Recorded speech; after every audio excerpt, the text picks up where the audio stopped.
Este é o Fora de Órbita, um podcast de temas internacionais com Jorge Costa e Pedro Caldeira Rodrigues, no esquerda.net.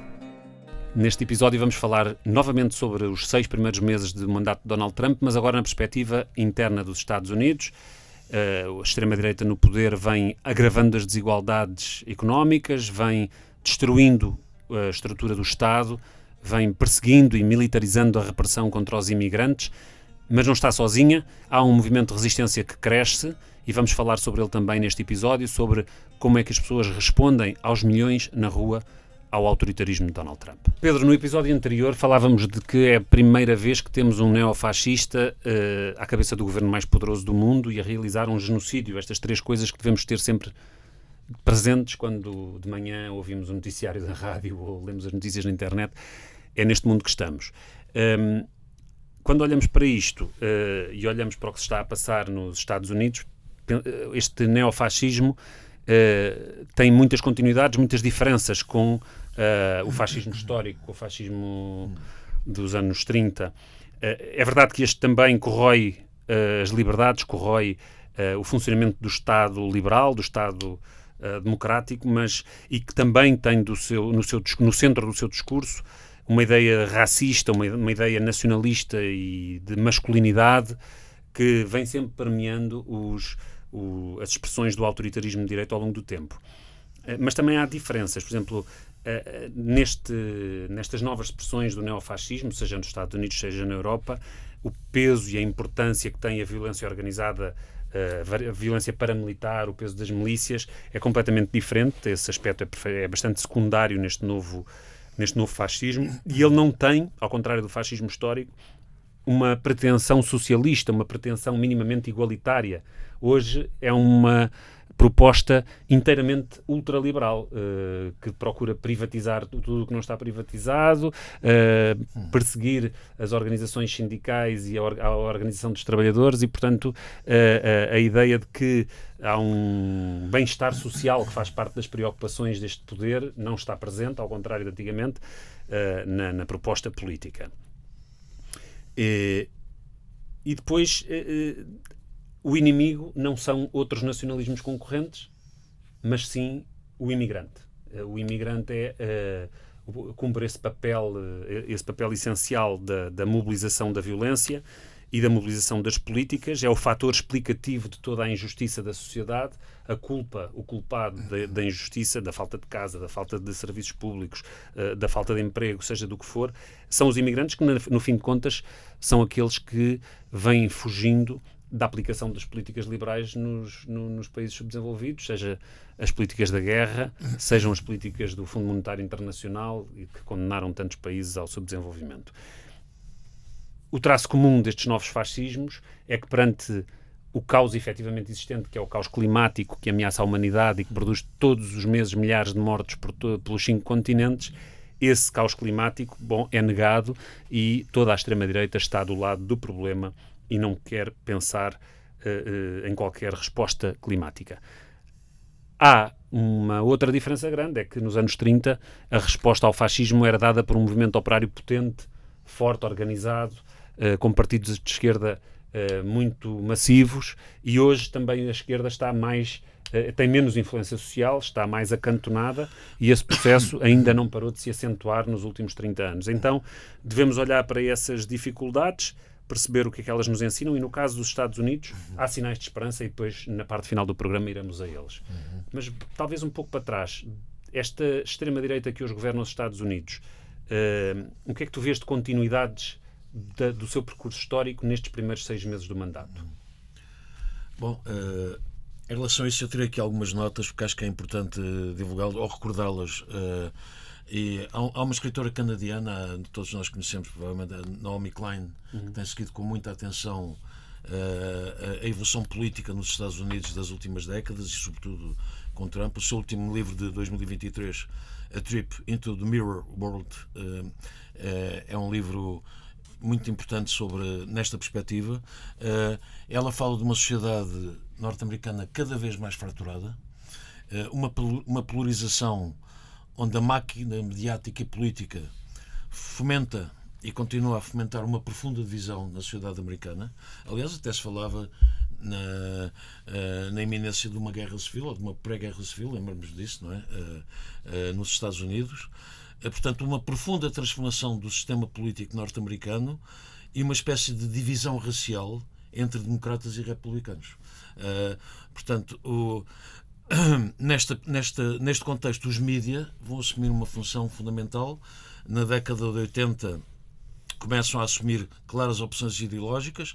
Em 1996 surge a Fox News, que é uma espécie de canal oficial do trumpismo, hoje em dia.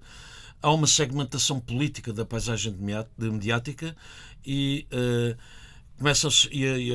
as pessoas, a população, começam a optar por fontes de informação segundo as suas próprias opiniões. Portanto, há uma espécie de balcanização da opinião pública. Depois surge a emergência dos digitais, a Google, a Apple, o Facebook, atualmente a Amazon, a Microsoft, que vão industrializar esta fragmentação mediática. Portanto, em poucos anos, estas grandes companhias digitais vão dominar a economia mundial, são das principais empresas a nível mundial, vão desenvolver eficazes e viciantes redes sociais e tornam-se verdadeiras máquinas de polarização. Portanto, com o aumento do ódio pelo campo oposto. Portanto, também é uma forma de separar águas e de fomentar ou de acentuar a fratura que já existia na sociedade. As fake news, neste aspecto, tornam-se um carburante eficaz. Um recente estudo do Institute of Technology indica que 70% que as fake news têm 70% mais hipóteses de serem partilhadas que as informações verificadas, não é? E no âmbito desta dinâmica e com o surgimento do fenómeno do trumpismo, há um movimento QAnon, não é? Que é criado em 2017, um ano após a eleição de Trump, um movimento conspiracionista, não é? Em que Donald Trump conduz uma guerra secreta contra uma suposta criminosa rede de pedofilia à qual estariam ligados as elites democratas, Hollywood e a Finlândia Internacional, que agora voltou a ganhar um novo alento, digamos assim, com a questão do Epstein, não é? No fundo, a conclusão de diversos especialistas em relação a esta fratura referem-se à emergência de uma espécie de neotribalismo em que cada campo desenvolve a sua própria realidade. Portanto, num sistema em que os desacordos não se relacionam com a interpretação dos factos, mas com a própria natureza da realidade, e é neste terreno que emerge e prospera a estratégia de Donald Trump. Portanto, de alguma forma, Trump encarna a lógica das redes sociais ao transformar cada debate político em guerra de identidades. É esta a conclusão a que se chegam nestas abordagens a este novo mundo, digamos assim, que está a surgir. Portanto, em redor de Trump foi construído, como sabemos, uma tribo digital, uma verdadeira tribo digital, que é o Make America Great Again, que se distingue também pelos seus códigos, por uma linguagem própria, pelos símbolos como o famoso bobiné vermelho com o Make America Great Again escrito. Uma situação em que as emoções são dirigidas para indivíduos claramente e inimigos claramente identificados e em que as convicções políticas são indissociáveis da pertença a um grupo. Uma lógica circular em que eu sei que tenho razão porque o meu grupo diz que eu tenho razão. Portanto, é esta a lógica que se instaurou. Uma dinâmica tribal, repito, que atinge o paradoxo com o ataque ao Capitólio de 6 de janeiro de 2021. Por fim, a vitória de Trump em 2024 assinala uma nova viragem. Portanto, a nova eleição de Trump em 2024 assinalará uma nova viragem no mecanismo de polarização que se estende à escala mundial. Redes sociais, inteligência artificial, fragmentação mediática vão criar as condições para uma crescente divisão das sociedades à escala global. Os debates políticos transformam-se em guerras identitárias e a experiência vinda dos Estados Unidos surge como um inquietante laboratório sobre o qual se poderá sobre o que poderá ser, digamos assim, uma nova norma democrática. Um mundo onde o diálogo cede lugar ao confronto permanente entre realidades paralelas. Portanto, este admirável mundo novo que está a ser criado também e que tem origem nos Estados Unidos, através de todos estes fenómenos mediáticos, digamos assim, é o admirável mundo novo com que nos confrontamos hoje em dia e é um admirável mundo novo que se estendeu à escala global. Falaste do assalto ao Capitólio. O assalto ao Capitólio é um dos momentos de exploração dos limites da legalidade, evidentemente, é um crime, uma violação da lei norte-americana e da lisura de um processo eleitoral. Mas um dos primeiros atos deste novo mandato foi precisamente a amnistia desse golpe, ou dessa tentativa de golpe, desse assalto, a amnistia pela parte do novo presidente, exatamente, ou do presidente regressado. E essa é uma característica permanente deste segundo mandato, que é o desafio e a exploração dos limites da legalidade, daí também grandes conflitos que têm havido com o sistema judicial e, em particular, com o Tribunal Constitucional, porque a questão da legitimidade e da legalidade de uma série de decretos que foram emanados pelo Presidente da República nestes primeiros 6 meses tem sido, a linha de confronto pela qual se organiza uma grande parte da resistência, ou seja, as pessoas recorrem ao sistema judicial, há medidas que são embargadas, há medidas que são travadas, e todo o governo está sempre sob a suspeita de estar a ir além daquilo que a Constituição norte-americana permite ou que a lei permite. E uma das prioridades que Trump teve logo de início foi o ataque às resistências que tinha encontrado no primeiro mandato para impor uma parte da sua política, nomeadamente no quadro da autonomia da administração pública. E daí o choque e o ataque que foi feito às estruturas do Estado, sejam eles as universidades, sejam a administração, sejam os próprios serviços administrativos, que muitas vezes deixaram sem acesso a apoio essencial em saúde, ou os serviços de energia, departamentos inteiros do Estado norte-americano que nos últimos meses deixaram de funcionar por força de intervenções que foram feitas e depois contestadas e até revertidas por decisão judicial. Então há aqui um primeiro elemento de instabilidade neste poder, que é o seu confronto com os limites da lei e essa disputa permanente que se faz com o sistema judicial pelo meio. E isso muitas vezes coloca o confronto político a dominar, digamos assim, a agenda política deste novo poder, a dominar as decisões de governo mais do que as suas consequências propriamente. O exemplo maior é a questão da imigração e a forma como a perseguição aos imigrantes tem estado a pôr em causa o funcionamento de setores inteiros da economia, nomeadamente na agricultura. Tem havido inclusivamente protestos e intervenções de empresários e até de grupos capitalistas importantes e de grande dimensão que vêm pôr em causa, contestar as medidas do governo.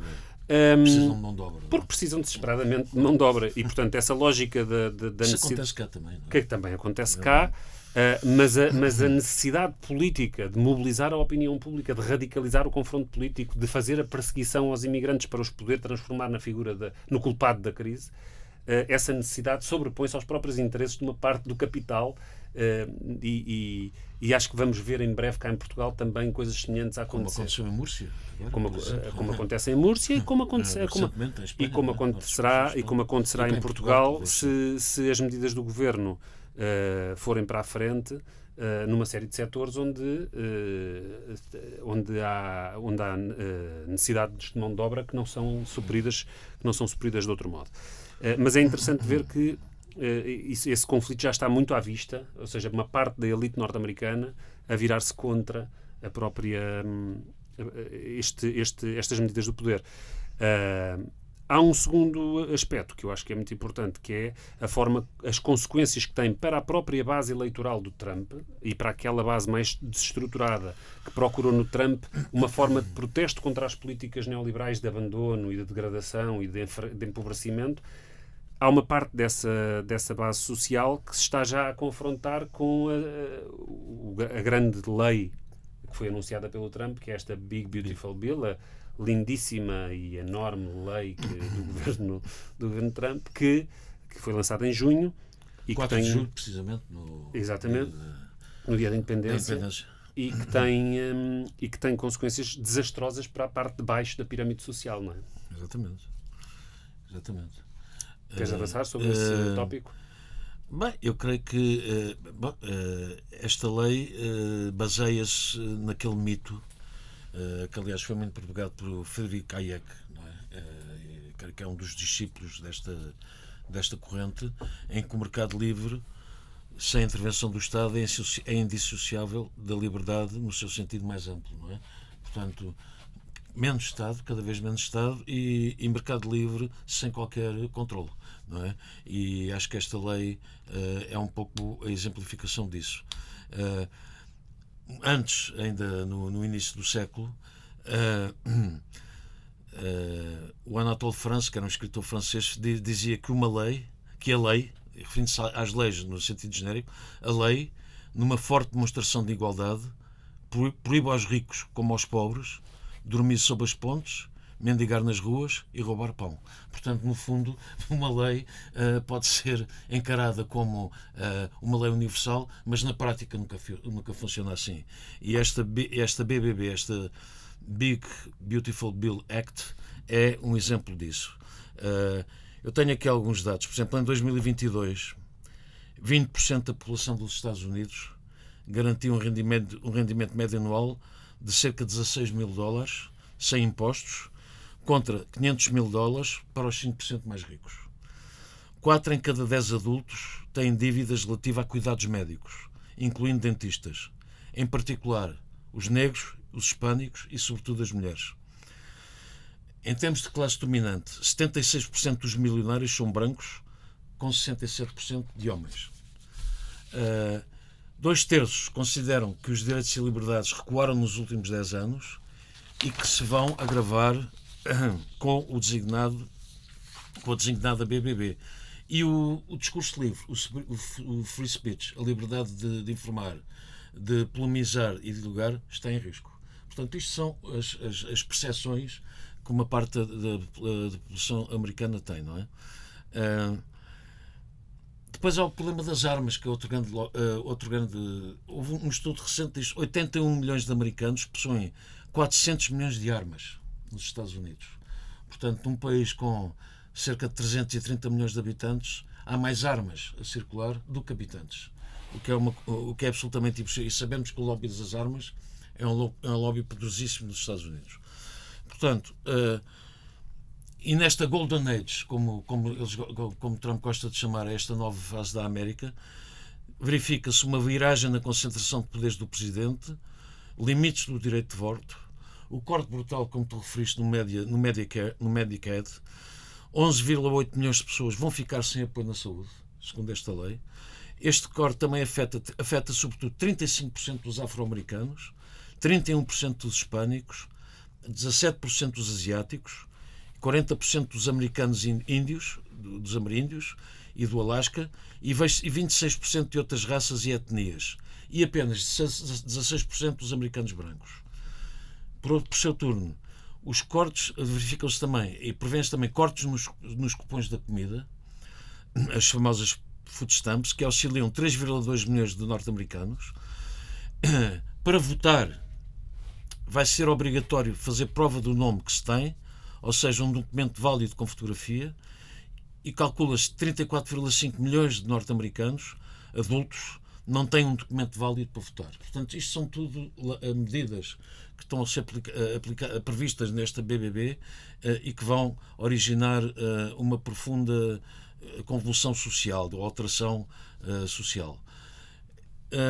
Em relação à agenda anti-imigração que tu falaste, esta lei prevê a contratação de mais agentes de imigração e de alfândega, prevê um fundo de 10 mil milhões de dólares para subsídios para Estados federados que colaborem com ações federais de fiscalização e deportação, mais 46 mil milhões de dólares para a construção do muro na fronteira com o México, para a finalização do muro da fronteira com o México, mais 45 mil milhões, mais 46 mil milhões o primeiro, mais 45 mil milhões para centros de detenção de imigrantes ilegais, como o famoso Alligator Alcatraz, que agora foi criado na Flórida. Portanto, isto são tudo medidas que podemos considerar medidas profundamente repressivas, não é? Portanto, reverter a nacionalidade, a ameaça de deportação, a astronómica dívida norte-americana avaliada em 36 trilhões de dólares, praticamente impagável, poderá trazer um pesadelo ainda maior de uma estagflação, como alguns economistas têm alertado. Vai ficar mais caro recorrer aos tribunais federais para contestar qualquer ordem executiva do Presidente, como tu já referiste. A decisão do Supremo Tribunal de Justiça, uma decisão do Supremo Tribunal de Justiça também destinada a limitar os poderes dos juízes federais. E, por fim, a emergência, não é? E o reforço dos poderes de três figuras fundamentais nesta. Primeiro, o Sr. Russell Vogt, desempenha as funções de secretário do Tesouro e que foi um dos autores do Projeto 2025, o ideólogo do Make America Great Again e fundador do ultraconservador Center for New America, com funções governamentais. O segundo, Sr. Stephen Miller, um dos homens da máxima confiança de Trump, defensor do nacionalismo e da supremacia branca, fundador do site American First Legal, entidade jurídica conservadora de interesse público, que visa ajudar quem contesta as políticas de inclusão, de diversidade e de integração de imigrantes. E muitos dos membros da direção desta associação, digamos, pertencem ao atual executivo da Casa Branca. E por fim, também já falaste do vice-presidente J.D. Vance, que sabe que Trump não pode ficar eternamente no poder, partilha os mesmos ideais destes ideólogos, acusa a imigração nos Estados Unidos de ser responsável pela grande dívida do país e fazendo lembrar outras acusações que aconteceram noutros períodos históricos na Europa durante o século XX. Neste aspecto, Trump parece uma figura algo maniatada por uma agenda ambiciosa de extrema-direita e de supremacia branca americana que parece ultrapassá-lo completamente e cuja origem e cuja ideologia provém de outros setores que o rodeiam na Casa Branca. Ele esteve sempre comprometido com essa agenda também, não é? Mas são os seus diletos filhos, mais provavelmente. Sim. E provavelmente com mais capacidade teórica de consumar e de teorizar, não é? E de teorizar estas ideias, não é? Não parece que Trump tenha essa capacidade. Sim, eles vêm, muitos desses quadros trazem consigo a doutrina histórica da extrema-direita americana e do neoconservadorismo em termos internos. Se nos recordarmos, na sequência do 11 de setembro, a resposta do Patriotic Act e, portanto, todas as restrições às liberdades individuais, à circulação, à expressão política, à manifestação, todo esse calendário todo esse cardápio de medidas restritivas das liberdades já era um plano muito detalhado de há uns anos esta parte, nestas correntes ligadas ao neoconservadorismo que esteve em torno de George W. Bush e depois do partido, e que vieram a ser hegemónicas no Partido Republicano ao longo dos anos. Que está a acentuar, e que agora estão muito acentuadas, mas que são versões radicalizadas dessa trajetória. Exatamente. E a segurança interna foi sempre o seu grande argumento. E continua a ser, quando nós agora vemos a maneira como foi aplicado a reforma do Estado, a reforma da eficiência do Estado através de Elon Musk. Como a política de imigração, elas vêm sempre adornadas, digamos assim, com os argumentos da segurança nacional e da segurança de Estado. Da segurança interna. Os cortes que foram feitos na administração pública, que levaram a 50 mil despedimentos na administração pública, nos vários serviços centrais da administração pública, comandados por este serviço, por esta brigada que foi instalada com uma missão de devastar as partes importantes da administração pública com uma agenda política, porque essa agenda foi essencialmente política. Eram as estruturas da resposta climática, são as universidades, são os sistemas de apoio tecnológico e de execução do apoio e da assistência médica. Portanto, toda essa agência, esse desmantelamento foi direcionado a aspectos particulares e a divisões particulares da administração pública, 50 mil despedimentos, muitos foram reintegrados depois por ordem judicial. Exato.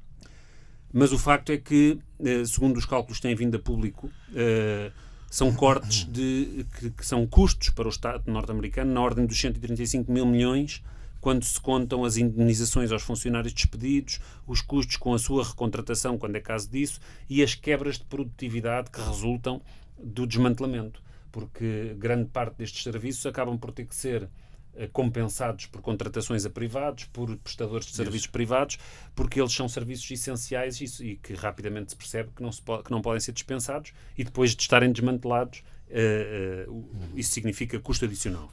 Portanto, a par disto, a par dessas alterações, o Elon Musk, em conjugação com estes setores da administração, eliminaram a obrigação da negociação coletiva nas entidades federais para 700 mil trabalhadores, mais uma vez invocando o estado de exceção e a segurança nacional, porque são setores onde supostamente se cumprem funções essenciais que não podem estar em causa, que não podem estar sujeitas às oscilações que uma greve ou que um plenário ou que uma perturbação da normalidade laboral implica, e portanto a resposta anti-greve e anti-laboral deste governo foi alterar as regras da negociação coletiva, abrangendo 700 mil trabalhadores da administração pública. E, portanto, introduzir elementos autoritários no funcionamento do Estado, desmantelar partes inteiras do Estado, abrir assim novos segmentos para o negócio do privado. E a única razão, que é curioso, que levou a que este processo estagnasse de algum modo, ou pelo menos entrasse em crise, foi a saída do Elon Musk, mas que, curiosamente, não tem nada a ver com isto, porque o balanço deste processo até agora, da parte da estrutura do governo, era excelente. Não havia nenhum conflito em torno da sua execução, por muitos problemas que ele pudesse estar a criar. E criou. E nenhuma medida terá sido revertida, entretanto. Exatamente. A grande divergência, aparentemente, entre Elon Musk e Donald Trump estava à volta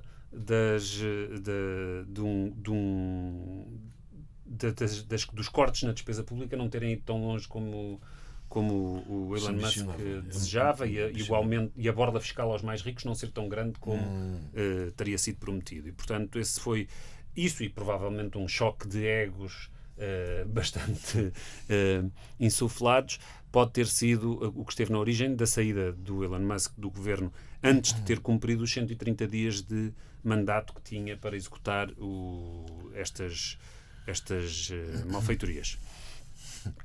A segurança nacional também foi o argumento para a política de perseguição aos imigrantes, que consistiu essencialmente numa enorme operação militar que percorreu o país com intervenções arbitrárias de rua, policiais, que executaram rusgas contra a população com base em critérios raciais, exclusivamente, e, portanto, o que tivemos foi gente que, por ser negra ou que por ser latina ou por aparentar características de não nacional norte-americano, foi abordada, reprimida, detida de modo prolongado, levada para calabouços sem acesso à alimentação suficiente e, por fim, muitas vezes deportada até para países estrangeiros. Houve um acordo, um protocolo que foi feito entre os Estados Unidos e El Salvador. O El Salvador é um regime, é uma espécie também de protetorado norte-americano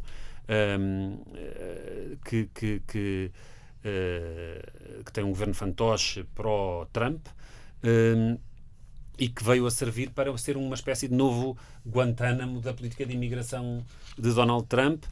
Foi para lá que foram encaminhados muitos refugiados, muitos imigrantes separados das suas famílias, separados dos seus filhos, muitos deles legais até, que foram erradamente e ilegalmente deportados, venezuelanos e de outros países latino-americanos, mexicanos também.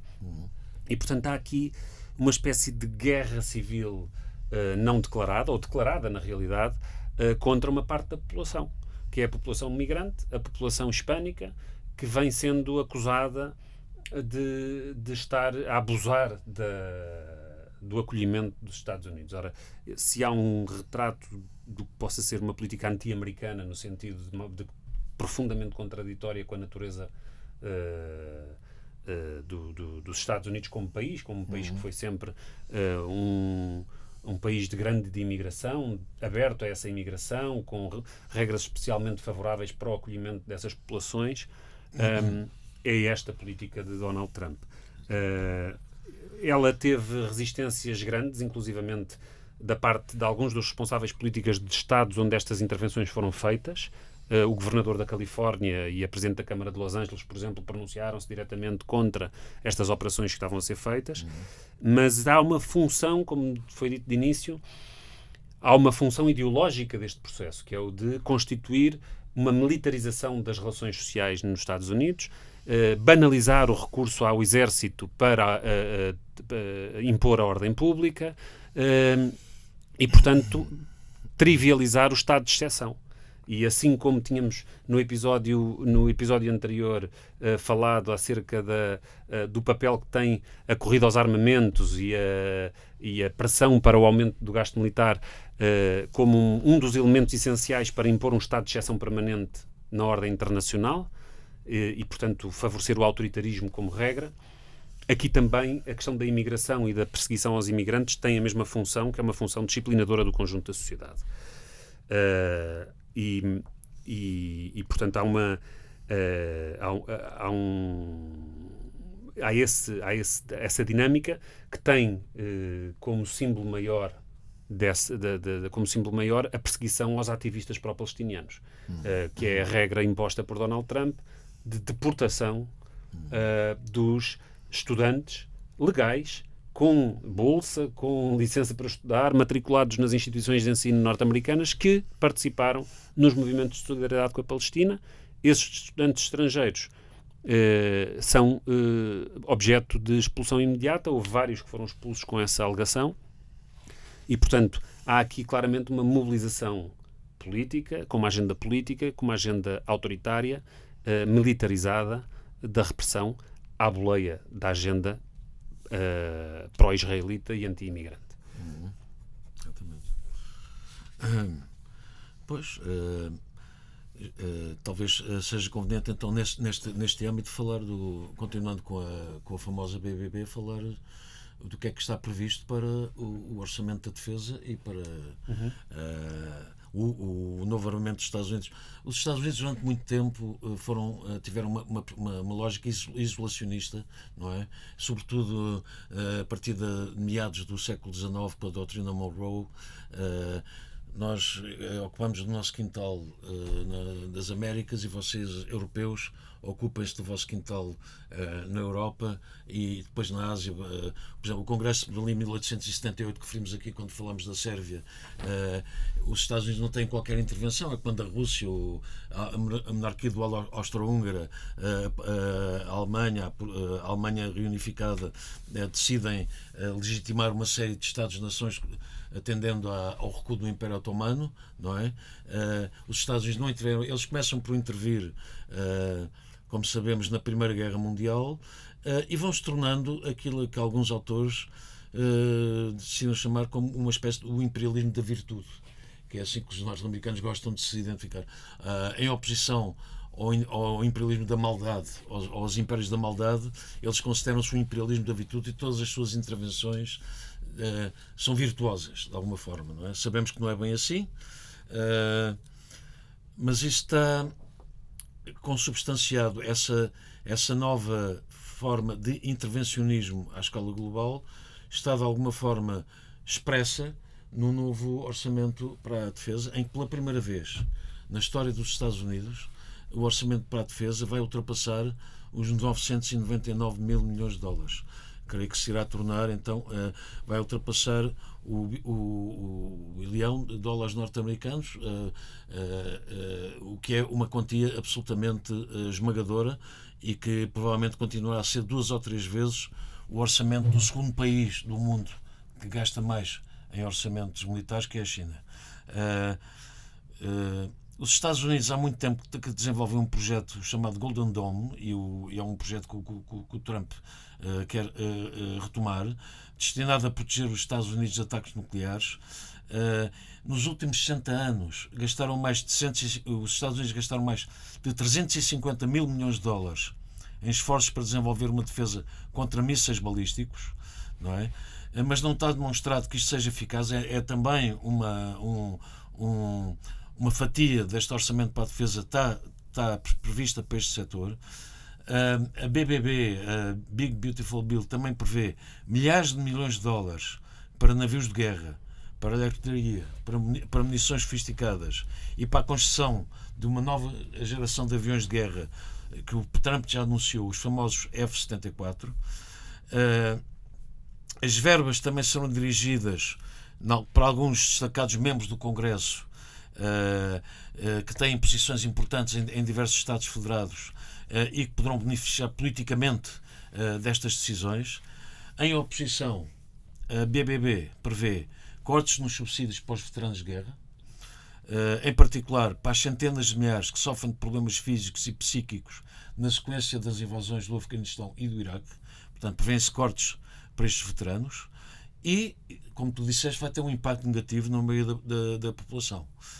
Por outro lado, neste aspecto, as chamadas Big Five, a Lockheed Martin, a RTX, a Boeing, a General Dynamics e o Northrop Grumman produzem e vão continuar a produzir a maioria dos grandes sistemas de armamento, como submarinos, mísseis balísticos, tanques, aviões de combate e sistemas de defesa antimíssil.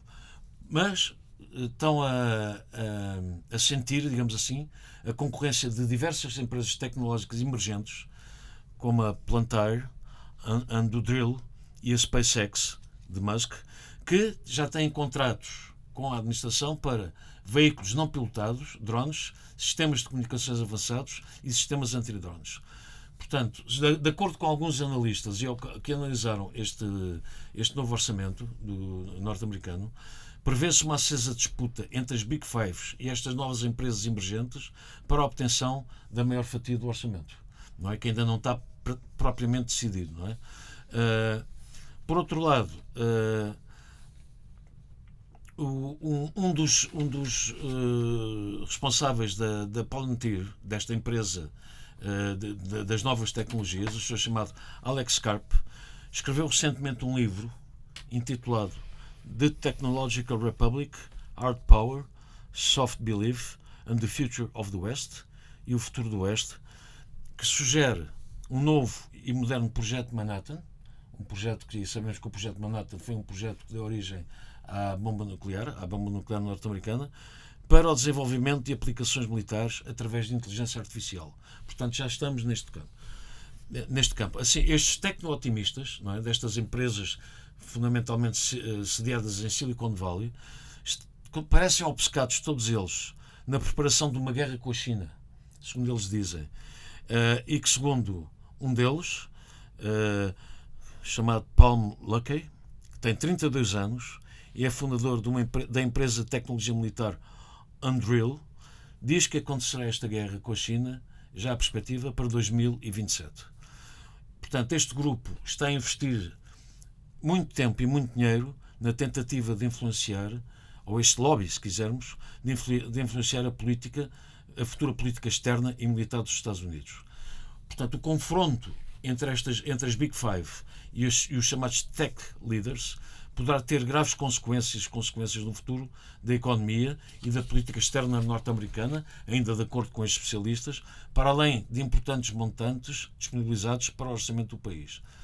Assim, e concluindo, os Estados Unidos podem assistir a uma substituição do militarismo económico liderado pelas Big Five por um outro com supremacia das devastadoras novas empresas tecnológicas de ponta, colocando em risco, ou podendo colocar em risco definitivo, a democracia e a qualidade de vida da maioria da população. É o que se conclui. Para concluir, e não deixa de ser sintomático, diversos executivos destas Big Techs, por exemplo, os líderes da OpenAI, da Meta, da Palantir, etc., alguns destes executivos já se tornaram oficiais superiores do Exército dos Estados Unidos. Já foram incorporados nas Forças Armadas norte-americanas, não é? O que dá a entender uma fusão cada vez maior, digamos, entre tecnologia, segurança e poder político. Portanto, com os big techs a aproximarem-se cada vez mais do setor militar. Portanto, esta é a recente evolução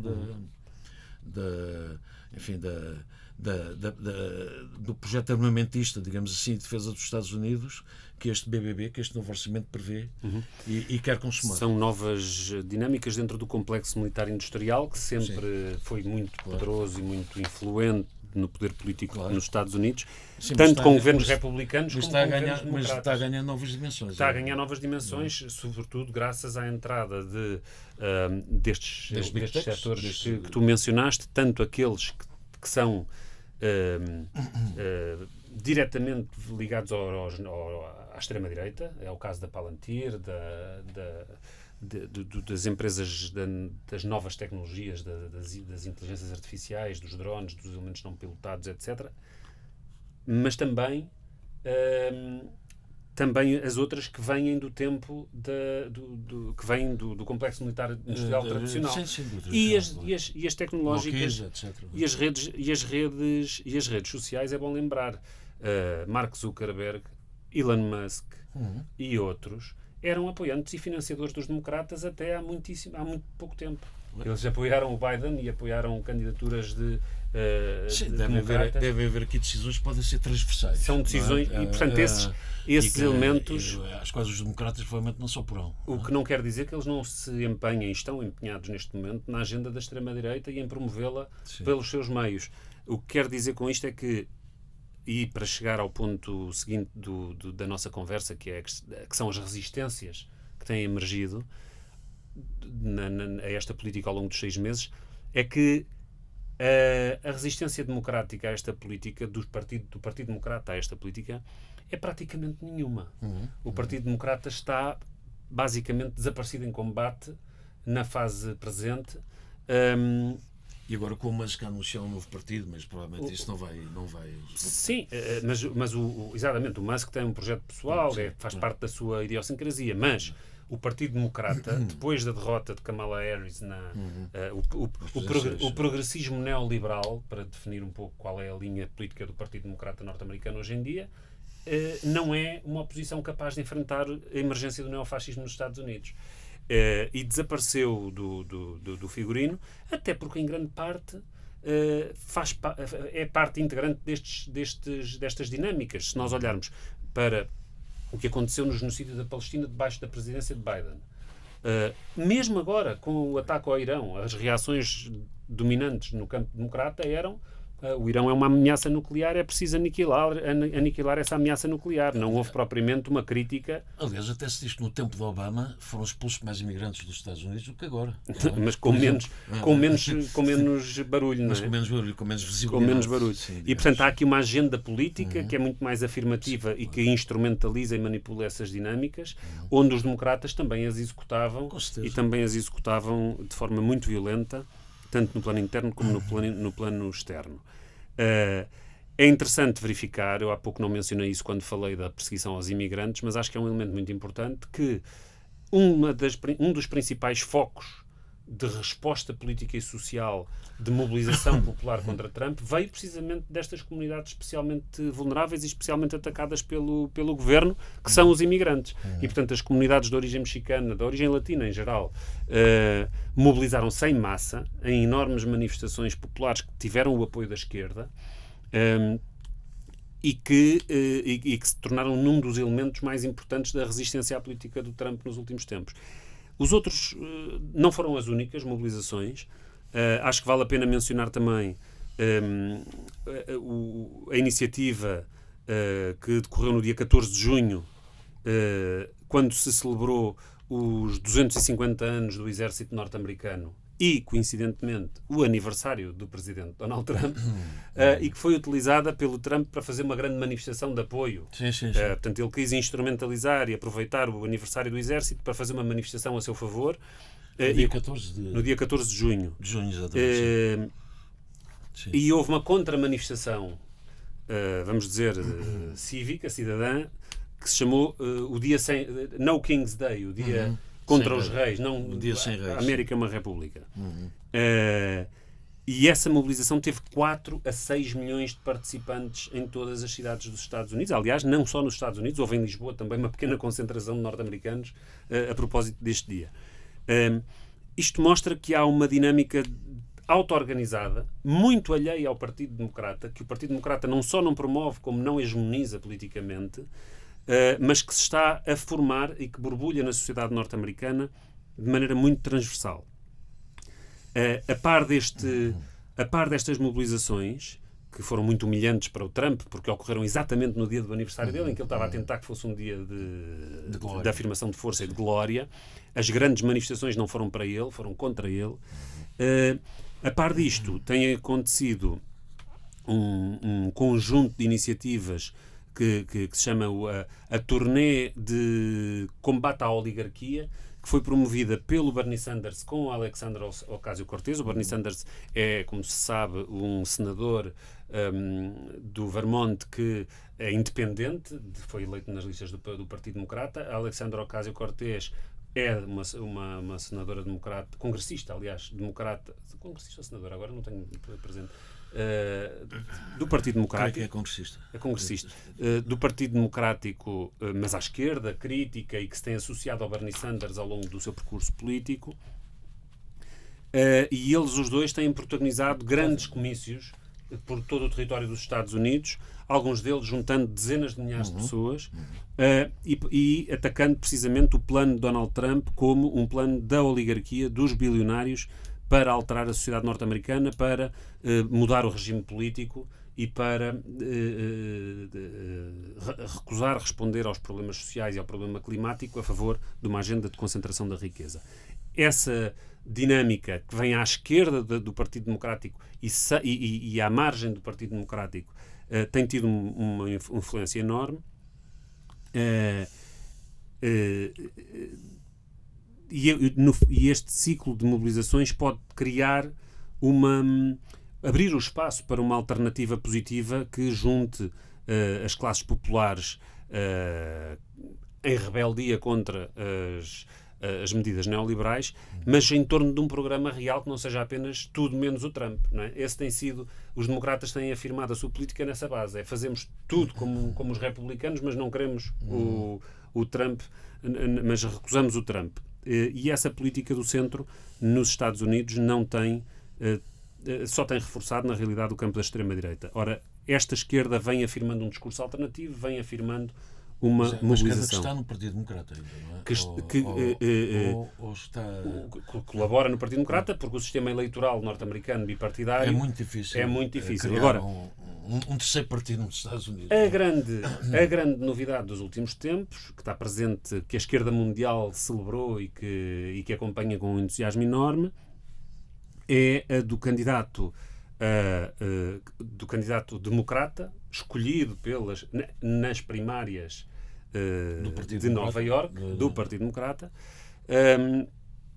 Mamdani, que é um homem da esquerda socialista, um homem do partido do DSA, que é os Democrat Socialists of America, que é uma organização política que mobiliza para participação nas eleições primárias do Partido Democrata, ou seja, que procura disputar a escolha dos candidatos do Partido Democrata nas eleições.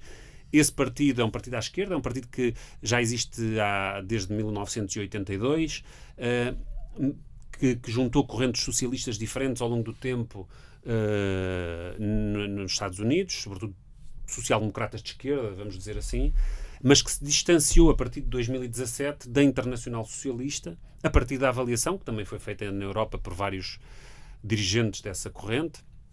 Estou a pensar no La Fontaine, na Alemanha, ou no Mélenchon, em França. Nos Estados Unidos, esta corrente separou-se da Internacional Socialista, criticando a deriva neoliberal que a Internacional Socialista sofreu. E desde então ganhou preponderância, ganhou influência e juntou setores diferentes da esquerda radical norte-americana, que é frágil em termos de organizações políticas, tem uma grande atividade social, tem muita gente envolvida nas suas organizações, associações, etc., mas muito pouca expressão partidária política, fruto deste bipartidarismo. Mas o Mamdani, como eu dizia, é um jovem quadro deste partido, DSA, e foi escolhido na disputa das eleições primárias do Partido Democrata para o lugar de presidente da Câmara de Nova Iorque.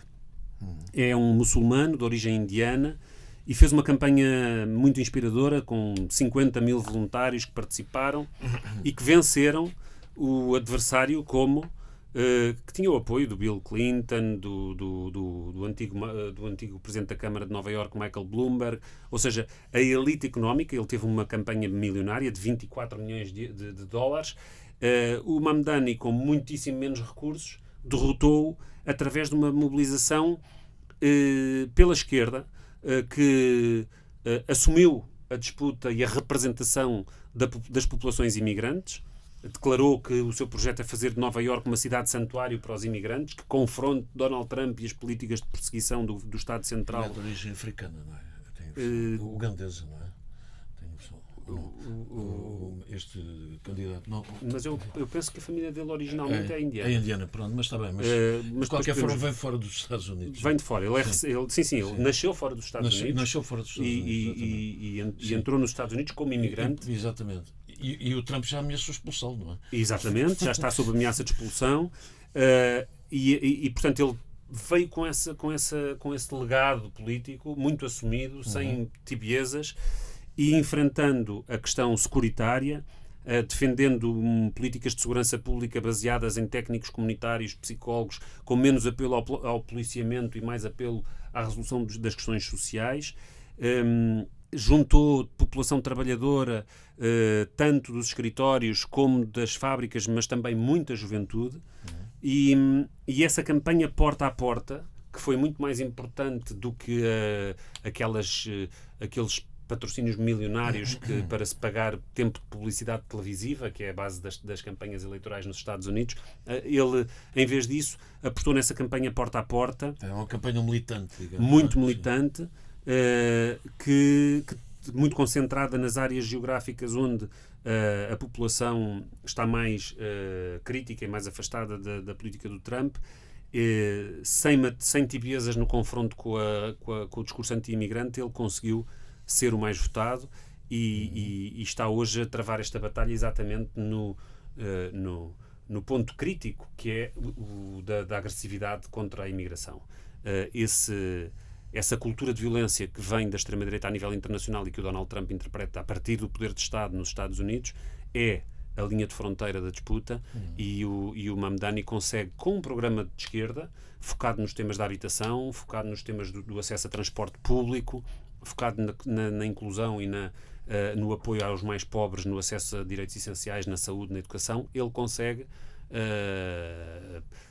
criar uma alternativa que disputa a maioria na cidade de Nova Iorque. Vamos ver que evolução é que isso tem, mas acima de tudo o importante aqui, seja na mobilização do No King's Day, que é uma mobilização transversal, seja nas mobilizações em torno das figuras mais batidas da crítica da área do Partido Democrata, o Bernie Sanders, a Ocasio-Cortez, seja agora com este novo protagonismo vindo diretamente dos Democratic Socialists of America, que são uma corrente de esquerda muito importante.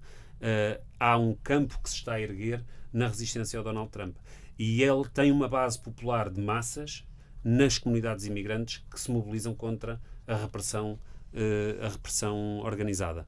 Esse contexto, apesar de toda a violência, apesar de toda esta degradação que a política americana leva a partir da desintegração das próprias instituições e da própria estrutura do Estado e dos mecanismos democráticos que remanescem nos Estados Unidos, é uma esperança e é um foco de esperança não só para os Estados Unidos como para o mundo, e também para o povo de Gaza. O Mamdani é um fervoroso defensor da Palestina, tem um discurso muito claro em defesa dos direitos do povo palestiniano e contra o genocídio, já denunciou o genocídio enquanto tal, e é bom de ver, como nós vimos no programa anterior, que um desenlace, um cessar-fogo duradouro, um acesso à paz e o fim do genocídio na Palestina só pode ser conseguido a partir de uma mobilização internacional que tem uma importância especial nos Estados Unidos, que são quem sustenta o projeto genocida.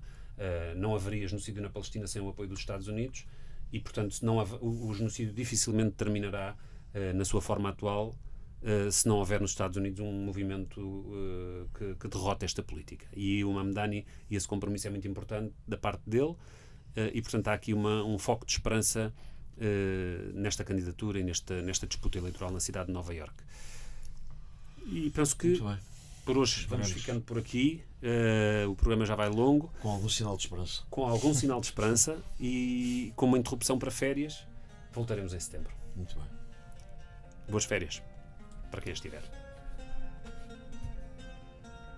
Fora de órbita é um podcast do esquerda.net, onde encontrarás muito mais sobre estes temas e não só. Se gostaste, segue-nos nas plataformas. Este programa teve produção técnica de Bruno Moreira e a música que ouviste no início e no fim é de O Gajo, a quem agradecemos. Subscreve a nossa newsletter em esquerda.net.